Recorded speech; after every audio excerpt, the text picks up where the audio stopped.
Welcome to Ngobar. Ngobrol dong sahabat.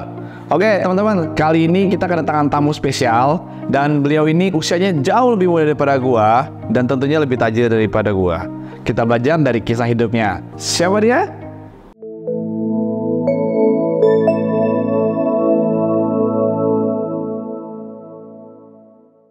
Oke, di sebelah gua nggak perlu berapa lagi ada David. Halo guys, Fit, thank you bro, udah diundang. udah mau main kesini jauh-jauh ya, diluangin waktu, gila bersyukur banget. Tamu-tamu podcast gitu pada baik-baik, semoga diberkati ya. Ya, saling support teman ya, support teman lagi. Fit, kalau gue kan di sini kita caranya ngobat nih, Oke. bukan gitu kan. Nanti kita ngobrol, ngobrol. Terus ngobrol kita nggak ada filter. Kalau emang lo mau jawab, kalau nggak mau jawab, bebas. Oke. David ya, seorang usia di bawah gua, tapi asetnya lebih banyak daripada gua. Waduh. Masih dikit. Fit, gue mau nanya. Ya. Ini pasti pertanyaan ke orang muda sih ya. Maksudnya yang seusia gua dan mungkin di bawah lo dan seusia lo. Kok bisa kayak banget sih, Fit? Itu gimana, Fit? Sebenarnya dengan lu ngerti, lu ngelakuin hal di industri yang tepat, terus lu ngelakuin dengan orang yang tepat sih, di waktu yang tepat. Coba. Nah, tapi lu sebelumnya biar orang tahu dulu nih. Kan nggak mungkin lu langsung, lu bisa kayak gitu dong. Awal-awalnya, Fit. Jadi background gua sebenarnya dari umur 16-17 tahun tuh gua udah mulai kerja. Oke. Jadi waktu SMA kelas 1, kelas 2 gua tuh jualan awalnya bener-bener dari kecil banget. Jualan baju, misalkan mau bikin apa, hoodie kelasan, gua yang ngurus. Terus misalkan zaman dulu tuh kan kita di sekolah, gua sekolah negeri ya. Oke. Jadi orang-orang tuh kadang masuk ke kantin. Gue jualan sosis, jualan nugget, biar orang-orang bawa nasi, mereka beli nugget sosis dari gue. Jadi awalnya dari simple banget. Terus 17 tahun, untungnya gue dari kecil bisa bahasa Inggris. Jadi kerjaan gue dulu ikut lomba. Dan dulu ya? gue, Nggak kayak gue. gue nggak SMA, gue tuh SMK dulu. Iya. Oh, jualan apa? Pariwisata. Sama dong. Di mana? Di Bogor. Di Bogor, gue ITERI. Iya. Jadi dulu waktu gue di SMK pariwisata, apa yang gue lakuin, semua lomba gue ikutin bro. Dan gue menang di semua lomba. Anjir. Jadi dulu ada setahun ada 4 lomba, kayak ada 2 lomba nasional, 4-4nya gue menang. Sampai-sampai kan jurinya itu doang. Jurinya sampai bosan ngeliat gue lagi katanya. Oh, bisa pilih udah maksud lu. Sampai di satu lomba gue juara, jurinya datang ke gue ngasih kartu nama. Kamu kalau mau kerja di tempat saya. Travel agent. Namanya Bali Muda Wisata. Jadi bisa di Bali, dia bikin di Jakarta. I see. Jadi awalnya gue tuh gue bener-bener kerja jadi tour leader, tour guide.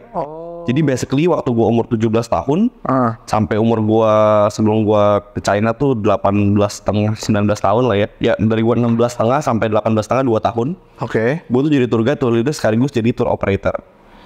Oke. Basically hampir semua turis dari seluruh dunia tuh gue udah pernah guide zaman dulu. Dan dulu anak umur 16 tahun, 17 tahun dapat duit. Gue dapat duit dari fee, dapat duit dari jualan souvenir, dapat duit dari komisi kalau gue bawa orang misalkan beli batik, beli wayang. Jangan di-spill dong. Itu income kita itu. Udah nggak jalan nih. Nanti orang-orang yang ikut tur jangan beli. Enggak lah, itu kan simbiosis mutual. Kita kasih tau mereka tempat yang bagus.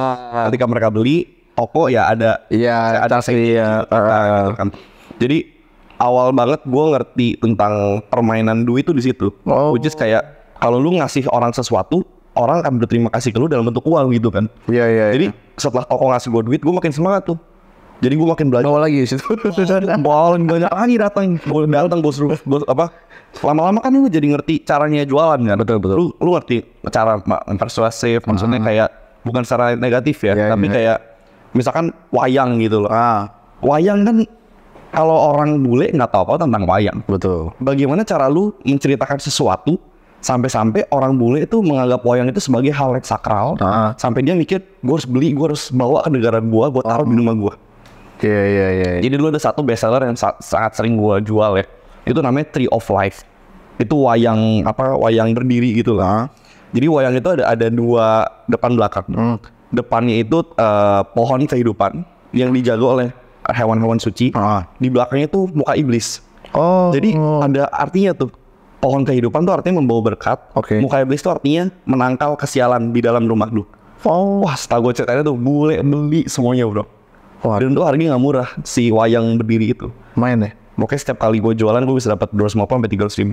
Oh anjay. Tiap satu angkai. Menangkal kesiangan ya? Jadi kadang cuan gue jualan batik, jualan wayang, jualan souvenir lebih gede daripada fee gue.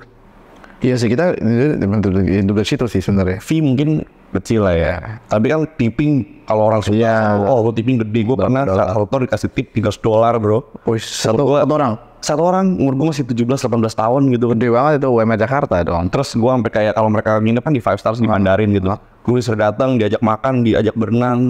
Jadi zaman dulu tuh gue sebegitu deketnya sama turis-turis gue sampai emang gue di-treat sama mereka bagus banget. Dari situ gue kira mulai belajar caranya bisnis bekerja tuh kayak gimana sih. Maksudnya sekarang gue jadi tour leader, tour guide doang nih. Gue gak puas nih, income gue waktu gue SMA sih udah lumayan banget sih. Maksudnya kalau gue lagi libur waktu itu kan beres UN, gue ada kayak 3-4 bulan masa nunggu masuk kuliah gitu. Terus ini for information, gue dulu kuliah di China, tapi gue beasiswa 100%. Di mana? Di Guilin gue dulu. Guilin tuh kota pariwisata di China. Jadi kalau kalian mungkin lihat gue kuliah di luar, terus gue dari kecil udah usaha di sana anak orang kaya. Semua tuh gara-gara berkat Tuhan menurut gue. Karena kan dapat beasiswa kan.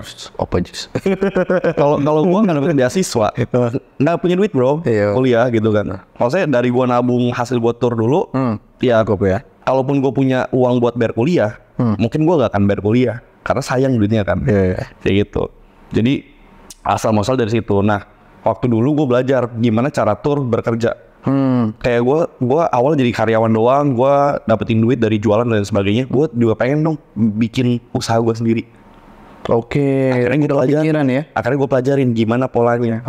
Nih gue sebenarnya nggak tahu sih boleh cerita sendiri atau enggak, tapi pola ini sebenarnya adalah kan kalau kita pengen dapat turis ada dua cara, online offline. Betul. Ini sebenarnya trik marketing yang bukan cuma bisa diterapin di travel, tapi gue pakai case-nya travel karena gue dulu lakuin kayak gini. Dengan offline, lu harus cari tempat di mana kebanyakan customer lu tuh ada. Which is zaman dulu gue cari hotel bintang 5.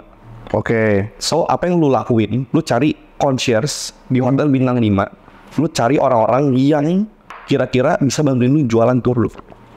Jadi zaman dulu tuh ya udah lu print brosur, lu taro, lu nego, lu bilang setiap ada satu customer yang lu bawa ke tour gua kasih lu komisi sekian. Tapi lu kan nggak mungkin satu-satunya tour yang di situ dong. Banyak kan pasti kan. Jadi caranya gimana?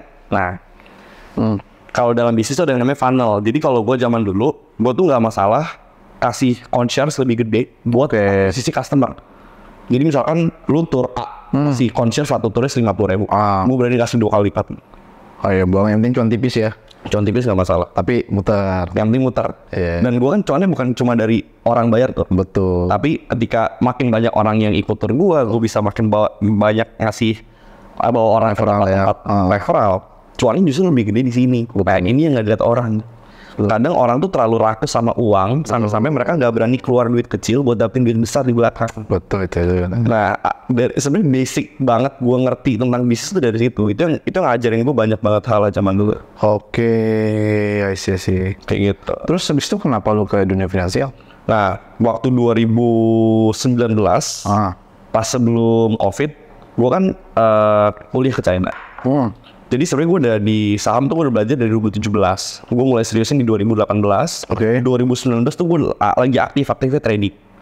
Nah, waktu gue pergi ke China, bisnis gue di Indo kan maksudnya kita masih ada running, gue ada tim.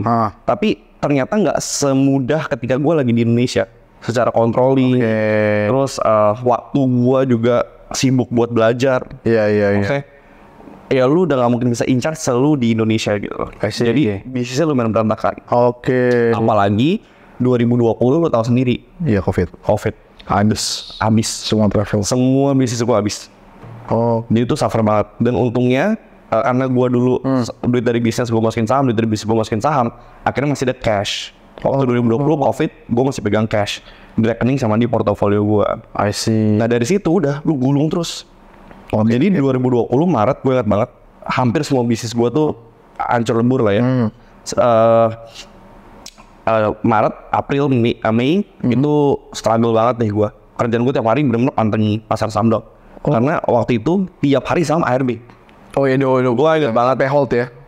ISG 6.400 sampai bottomnya 3.900. Betul. Gue gak catch bottom karena waktu bottomnya itu ngeri banget. Dia satu hari turun 5%, besoknya naik 10%. Iya. Itu kayak teng naiknya gila banget. Gorengan ini. Nah, tapi gue catch-nya waktu ya gue liat ada saham-saham kayak Adaro 700 perak, Iya. Antam 400 perak. Kalau kalian lihat sekarang, gue gak beli BBRI gue gak beli. Oh, Gue belinya kayak Antam, Adaro gitu-gitu. community ya. Komoditi zaman dulu. Karena gue lihat udah murah banget gitu kan. Benar-benar. Terus yaudah tradingin dari situ, beli jual sampai momennya gue paling dapetin banyak duit Oktober sampai Desember 2020. Itu kayak porto gue naik ratusan persen, semua yang gue beli naik. Kayak gue beli Antam, zaman gue beli 400, gue tektokin terus sampai 1.000. Gue ada masih ada bukti chatnya tuh. 1.000 naik sampai 2.000, sampai 3.000-an, tapi gue baru jual semua di 2.700. Oh. Jadi Oktober sampai Desember 2020 tuh dapet cuan paling banyak. Ya sih, rata-rata situ ya. So, itu kan gila banget kan. Iya. Terus gue ngeliat, gue dulu belum ada sosial media. Oh. Sampai gue ngeliat, kok semua orang ngomongin saham gitu loh. Oh. Di Oktober 2020. Ya mulai. Februari 2021 gue mulai ngeliat, nih kenapa orang-orang pada di sosial media sih, pada ngapain sih? Oh. Akhirnya gue coba-coba lah. Gue coba-coba sharing. Oke. Gue sharing pengalaman gue. Ini 2020 di Cina atau di Indonesia? Pas COVID. Waktu COVID gue, jadi gini, gue Januari Februari gue lupa, 2020 gue balik rencana liburan 2 minggu Oh. di Indo. Tiba-tiba gue datang 15 Januari, 30 Januari berita saya lockdown. Iya. Udah kelar. Dulu gue udah di Indo aja. Dan itu karantina kan. Oh iya benar-benar. Jadi zaman lu udah fokusnya, maksudnya di momen itu kan gue yakin banget semua orang pressure-nya berasa. Betul. Pas semua COVID, orang pasti semua Gila, lu linglung bro. Tiba-tiba gue dari punya income sekian tiba-tiba, hilang. income gue hilang gitu kan. Terus duit juga maksudnya kayak lu bingung, semua hal turun, duit lu mau kemanain gitu kan. Juga kan. Maksudnya Tayang gitu. rawan banget gitu. Nah. Jadi itu momen-momen itu benar-benar ngajarin gue banyak hal sih. Oke. Nah, momen-momen itu juga yang bikin gue belajar tentang digital marketing. Jadi sebenarnya gue udah belajar digital marketing dari 2018. Tapi gue baru apply digital marketing di 2020. Oh. Jadi dari situ gue mulai pivot pelan-pelan tuh. Kayak gue mikir kan, travel gue udah hancur nih. Gimana cara gue bisa dapetin income digital ya? Iya. Gue sih mikirnya, gue pengen jualan travel, tapi semua negara lockdown gitu kan. I see. Jadi gue mikir dulu, apa skill yang gue punya, yang maksudnya gue bisa sharing ke orang-orang. Ya gue dulu sharing tentang bisnis, tentang investment, tentang saham. Hal-hal yang gue udah lakuin zaman dulu. Dan itu gue zaman dulu ngerintisnya bukan langsung ngajen orang yang udah high net worth gitu ya. Ya. Bener-bener dari lokal community.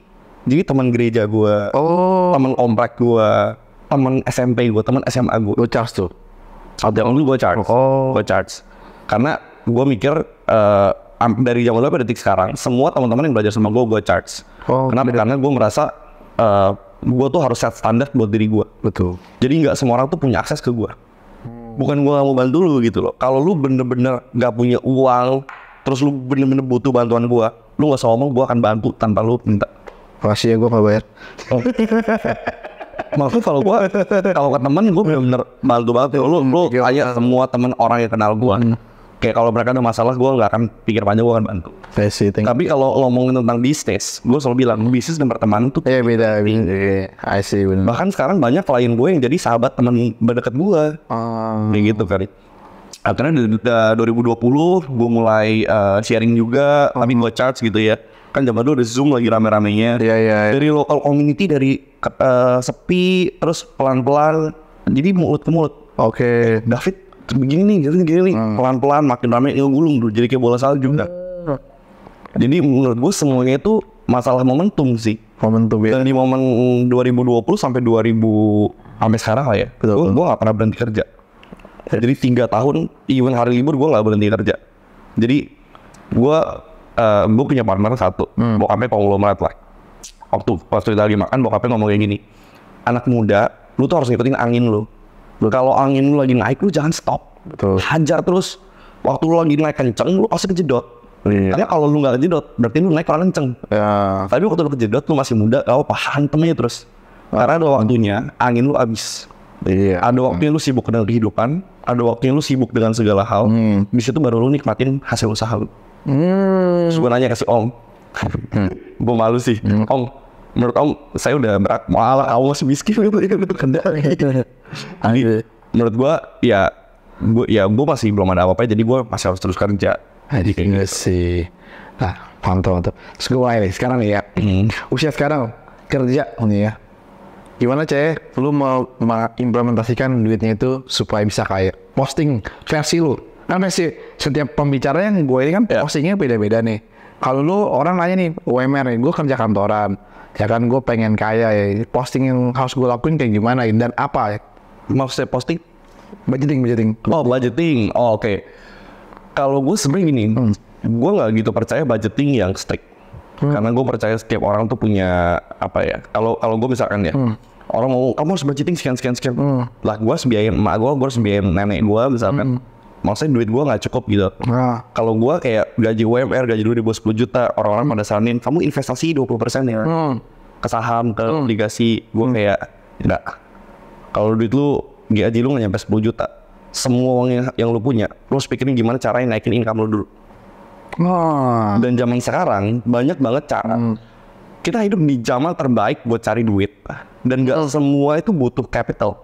Jadi gini, equity itu sebenarnya basicnya ada 3. Ada yang namanya capital, which is ini modal paling besar. Ada yang namanya idea, which is ketika lu punya idea, lu ngerti cara build system, lu bisa jual ke orang atau lu bisa bantu mereka operate misalnya. Ada yang 3, sweat equity, which is lu bantuin orang ngegedein bisnisnya atau lu kerja.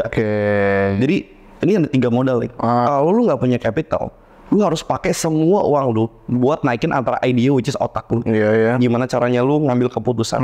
Lu lantaran lu bikin sistem, lu ngerti bikin ads, retargeting ads, gimana caranya A/B testing gitu misalnya. Atau lu bikin digital funnel, gimana caranya lu misalkan kalau di funnel kan ada namanya lead magnet ya. Produk yang paling murah, yang paling gampang orang beli, supaya mereka bisa beli yang lebih bawahnya lagi.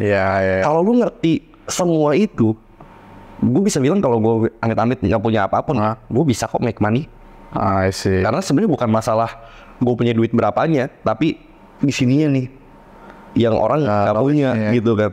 Makanya kalau lu nggak punya misalkan UMR gitu, jangan pikirin cicil rumah, cicil mobil, apapun itulah. Buat sih, kalau ini gua sih, karena hidup gue lumayan ekstrim ya.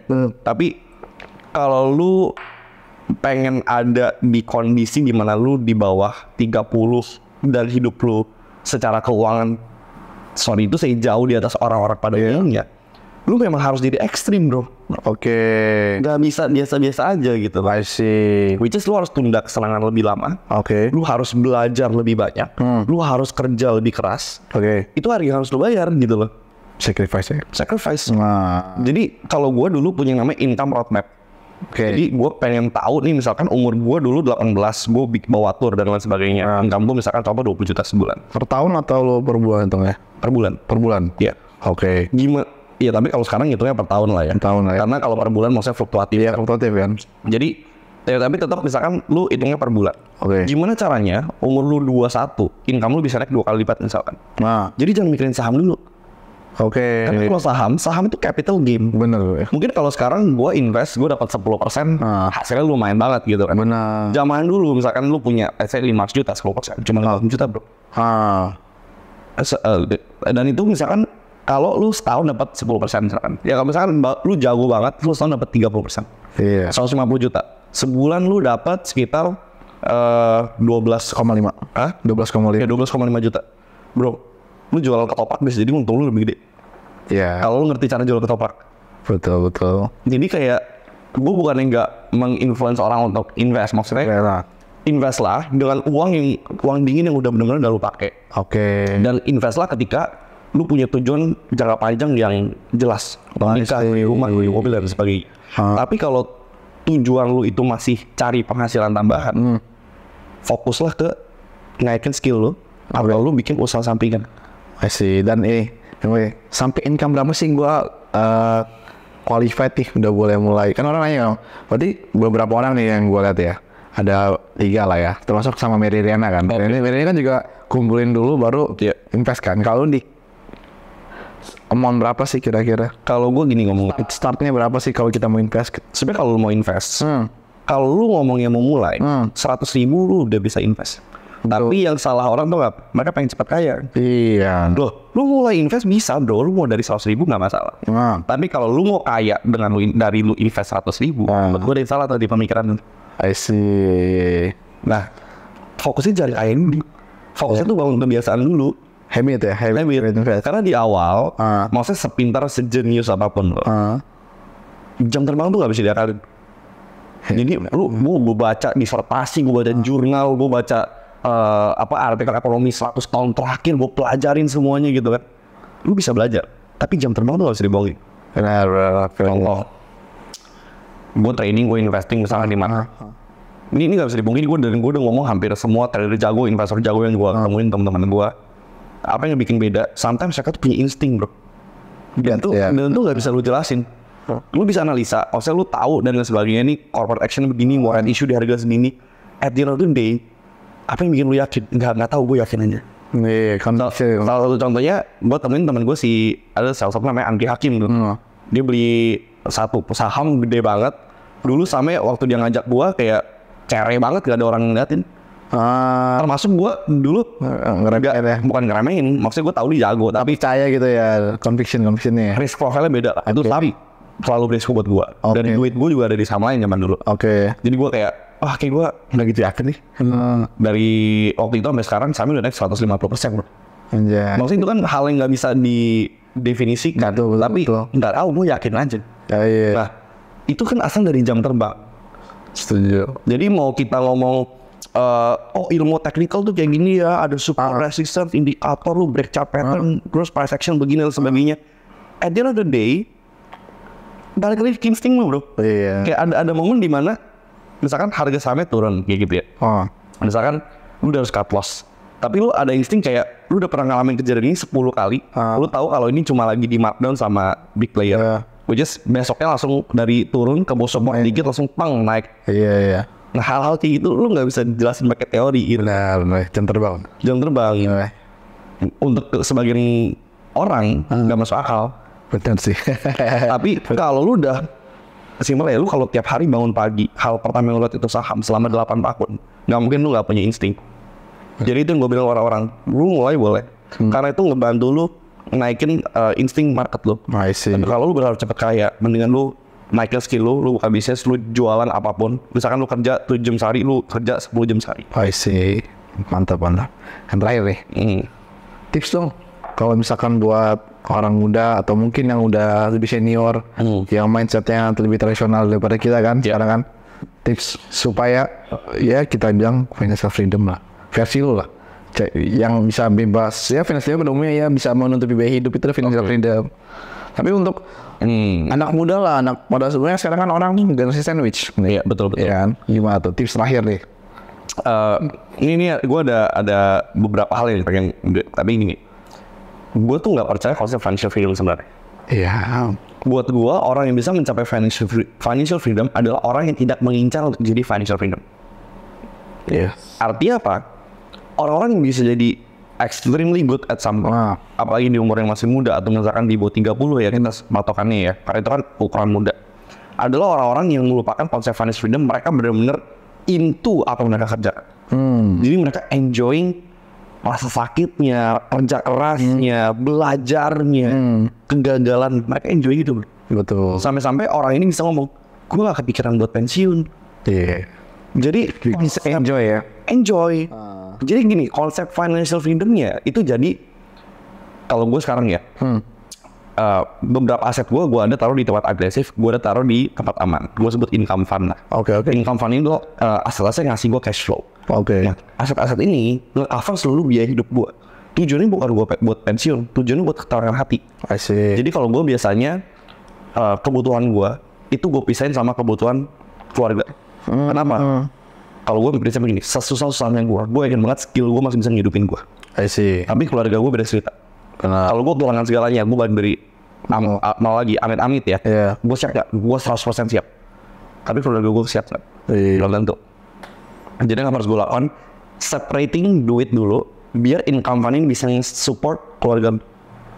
Kalau income fund duit dari aset lu ini bisa support keluarga lu, misalkan investasi lu di saham, dividen yang bisa ngebiayain keluarga lu full selama 1 tahun, gue yakin banget hidup lu langsung tenang. I see. Ketika pikiran lu tenang, lu bisa fokus kerja, lu bisa making lebih banyak uang buat diri lu sendiri. I see. Jadi buat sandwich generation, cara untuk keluar dari sandwich generation tuh banyak caranya. Tapi menurut gue pertama adalah dengan lu accept dulu bahwa hidup ini nggak bisa diputar balik. Karena Masa lu bisa pengen ngomong, mak gua miskin, terus mak gua harus dibiayain, kurang ajar. Lu yang durhaka gitu. Mending lu accept bahwa oke, gue hidup dari keluarga yang seperti ini. Gimana caranya gue bisa keluar dari sini? Ya, pasti fase awalnya lu harus kerja lebih keras, kerja lebih cerdas, cari income sebanyak-banyaknya. Income lu sisihkan, beliin aset. Antara lu misalkan lu kalau ngerti bisnis, lu bikinin bisnis untuk orang tua lu. Kalau orang tua lu masih bisa bekerja dan dia mau kerja, lu support apapun yang dia kerjakan. Jadi fokus ke situ aja dulu, accepting. Dan gue yakin banget gini, dan gue manusia tuh kayak pohon. Kalau lu manusia yang kapasitasnya besar, kayak pohon yang besar, daun lu rindang, wajar nggak kalau banyak orang berteduh di bawah lu? wajar. Sama kayak manusia. Kalau kapasitas lu makin besar, wajar nggak kalau Tuhan ngasih orang-orang buat berteduh di bawah lu? Jadi kadang kalau gue mikir ya, anak muda udah punya uang, gue kadang mikir gini, apa gara-gara gue harus support keluarga gue, ya makanya Tuhan ngasih gue berkat ya? Bisa jadi. Bisa jadi kalau gue dari keluarga yang misalkan gue nggak perlu support keluarga gue, bisa jadi nggak sebegini. Benar. Nah, tapi kadang kita sebagai manusia selalu berpikir, oh gue bisa punya uang sebaik ini karena gue jenius, gue pinter, gue maksudnya dengan segala ego lu gitu kan.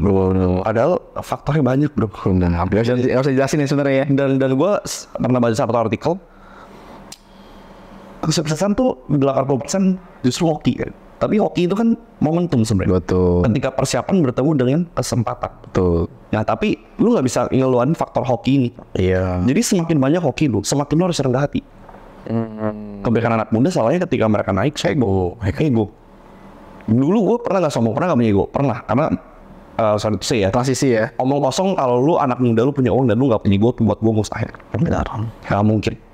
Tapi seiring berjalannya waktu, gue makin dewasa, gue makin dapetin pengalaman-pengalaman yang membuat gue makin dewasa.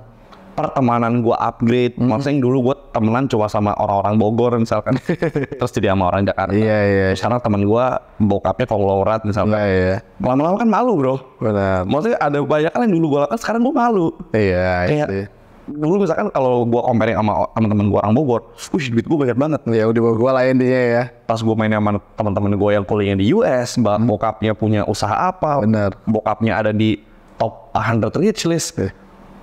Mundur nih. Itu ini udah hancur. Kayak banget ya. Lo harus humble bro gitu kan. Jadi buat gue justru semakin lu expert dalam sesuatu, semakin lu punya pengalaman, lu punya kebijaksanaan. Emang bener ilmu padi lu harusnya lebih berunduk. I see.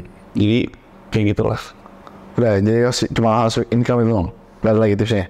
Itu loh. Kalau masih itu doang sih. Cuma itu doang, berarti harus saving biar keluarga dulu gitu. Buat sandwich generation. Iya. Gini, ada satu konsep yang namanya asymmetric bets. Ini konsep yang gue terapin di seluruh hidup gue. Oke. Jadi asymmetric bets adalah konsep-konsep di mana lu bisa ngelakuin sesuatu, sebenarnya patokannya dua. Oke. Pertama, seberapa berisiko. Kedua, seberapa lu bisa balik ke titik sebelum lu nyoba hal itu. Contoh, kalau gue beli 1 miliar, gue tembak 1 miliarnya ke saham gorengan misalkan.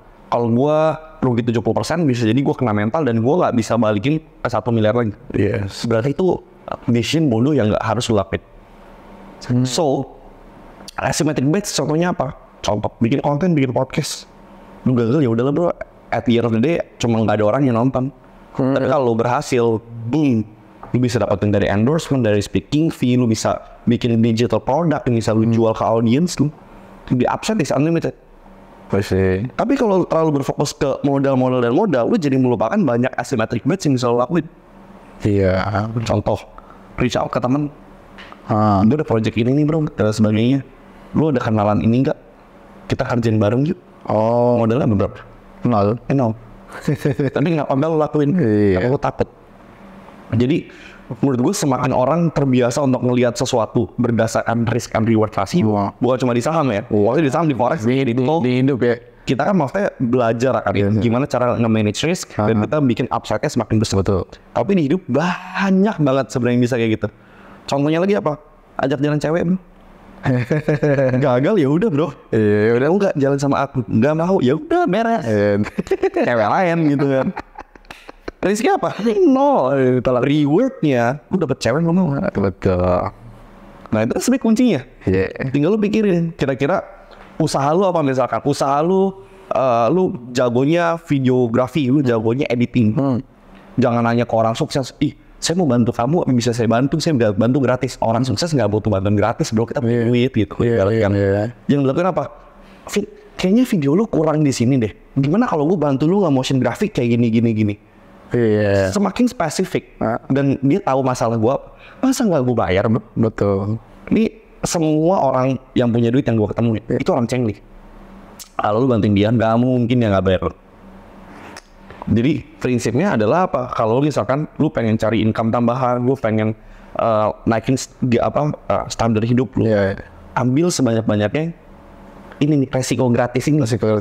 Resiko gratis yang upside-nya unlimited. Benar. Semakin lu ngerti cara ngambil asymmetric bets, udah hidup lu bakal terbang. I see. Oke, mantap. Oke, itu gue rasa sih cukup makasih. Yang penting pokoknya dalam hidup ini lo harus take the risk karena nggak cuma di trading ya. Iya, semua hal lah. Di hidup juga bisa. Thank you banget Pit udah Thanks lot bro. udah banget Mudah-mudahan. dan see you teman-teman di podcast berikutnya. Oke. Bye.